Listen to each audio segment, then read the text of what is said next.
दोस्तों, स्वागत है आप सबका। दोस्तों, क्या आपको पता है कि अभी के टाइम में जो पोस्ट ऑफिस का जो आरडी स्कीम है, इसमें कई लोग इसमें इन्वेस्ट करना चाहते हैं और कई लोग ये कन्फ्यूजन में हैं कि जो पोस्ट ऑफिस का आरडी स्कीम है, इसके क्या फ़ायदे हैं।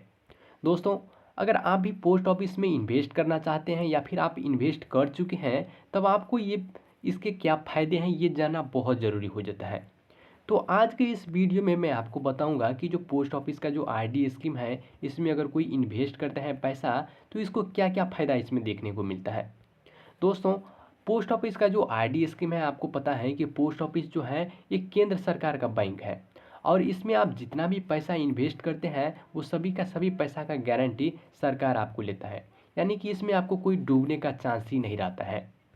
तो इसमें इसी कारण से इसमें जो बहुत से लोग इन्वेस्ट करना चाहते हैं क्योंकि इसमें जो पैसा का सुरक्षित बिल्कुल रहता है और इसका जो सुरक्षा का गारंटी है, स्वयं केंद्र सरकार लेता है। तो अगर आप इसके फ़ायदे के बारे में जानना चाहते हैं तो इस वीडियो को अंत तक ज़रूर देखें। इसी वीडियो के में आपको मैं पूरी डिटेल में बताऊंगा कि पोस्ट ऑफिस का जो आरडी स्कीम है, अगर आप इसमें इन्वेस्ट करते हैं तब आपको इसमें क्या क्या फ़ायदा देखने को मिलता है। तो चलिए शुरू करते हैं। शुरू करने से पहले अगर आपने चैनल को सब्सक्राइब नहीं किया है तो सब्सक्राइब कर ले, ताकि आने वाले हर वीडियो का नोटिफिकेशन आपको मिलता रहे। तो दोस्तों, जैसा कि आपको पता है कि पोस्ट ऑफिस का जो आरडी स्कीम है, इसमें अगर आप निवेश जो करते हैं, तब आपको इसमें कम से कम 100 रुपया से स्टार्ट कर सकते हैं। अब देखो, जो पोस्ट ऑफिस का जो ये सरकारी बैंक है, ये 100 रुपया क्यों रखा। देखो, काफ़ी जो गरीब लोग होते हैं वो इन्वेस्ट नहीं कर पाते हैं। यानी कि अभी से मानकर चलो कि 100 रुपया आप मंथली जमा करते हैं, तब एक टाइम पीरियड के बाद आपके पास बहुत बड़ा फंड बन के तैयार हो जाएगा। लेकिन काफ़ी गरीब लोग जो होते हैं, कई स्कीम ऐसे हैं जो कम से कम 100 रुपया से आप इसमें जमा नहीं कर सकते हैं। 1000 2000 रुपया 5000 रुपया मंथली जमा कर सकते हैं। लेकिन इसमें 100 रुपया इसलिए रखा कि ताकि कोई भी गरीब इंसान है वो इसमें इन्वेस्ट कर सके और एक टाइम पीरियड के बाद उसके पास बड़ा फंड रहेगा, ताकि जो वो अपने सभी काम कर सकते हैं। देखो, लाइफ में कई काम करना पड़ता है जिसमें भारी बजट की ज़रूरत पड़ता है और इसमें जो गरीब लोग होते हैं उसके लिए काफ़ी प्रॉब्लम हो जाता है। तो इसीलिए ये जो स्कीम है तैयार किया गया है और इसमें 100 रुपया रखा गया है। अब इसमें कोई चाहे कि मैक्सिमम कितना करना चाहे तो इसका कोई लिमिट नहीं है, आप इसमें जितना भी चाहे इसमें कर सकते हैं। तो ये आप पर डिपेंड करता है कि कितना करना चाहे। इसके बाद जो पोस्ट ऑफिस का जो आरडी स्कीम है, इसमें अगर आप इन्वेस्ट करते हैं तो इसका जो आपका जो पैसा है उसका पूरा का पूरा गारंटी सरकार लेता है। यानी कि डूबने का इसमें कोई चांस ही नहीं होता है, पैसा नहीं डूब सकता है।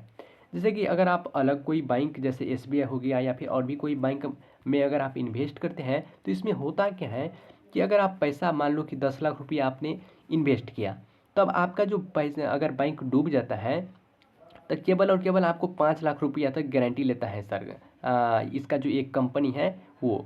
लेकिन अगर आप इसमें मान लो कि 10 लाख चाहे या फिर 15 लाख चाहे कितना भी करे, तो इसमें पूरा का पूरा सरकार रुपया आपको इसमें घुराएगा। ठीक है, यानी कि डूब जाएगा तो, लेकिन डूबने का कोई चांस ही नहीं है।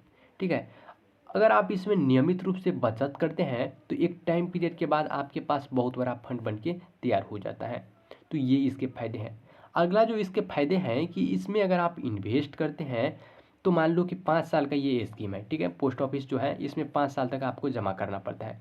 अब मान लो कि 2 साल तक आप जमा कर दिए हैं, 2 साल के बाद अगर आप चाहते हैं, आपको कोई इमरजेंसी आ जाता है, अब आपको पैसे की ज़रूरत पड़ जाता है, तब आप इसमें इस अकाउंट से अगर आप चाहें तो लोन भी ले सकते हैं। तो आप इसमें आपको लोन की भी सुविधा उपलब्ध कराता है। अगला जो इसके फ़ायदे हैं, इसमें आपको एक अकाउंट खोलते समय आपको नॉमिनी इसमें मांगता है। नॉमिनी का मतलब क्या, आपके अकाउंट में जैसे आपके एक नाम पर अकाउंट खुलता है, तब आपको एक किसी ऐसे व्यक्ति का नाम इसमें देना पड़ेगा जो कि आपका नॉमिनी रहेगा। तो अकाउंट होल्डर का जो मृत्यु हो जाता है, जिसके नाम से अकाउंट है, इसको अगर कोई किसी कारणवश बस इसका मृत्यु हो जाता है, ऐसा होना नहीं चाहिए, तो इसका जो नॉमिनी है, जो नॉमिनी में नाम दिया है, वो इस बैंक को चाहे तो संचालित कर सकते हैं, चाहे तो कंटिन्यू, चाहे क्लोज, जो भी करना चाहे वो नॉमिनी कर सकते हैं। तो ये भी आपको इसमें सुविधा उपलब्ध कराता है दोस्तों।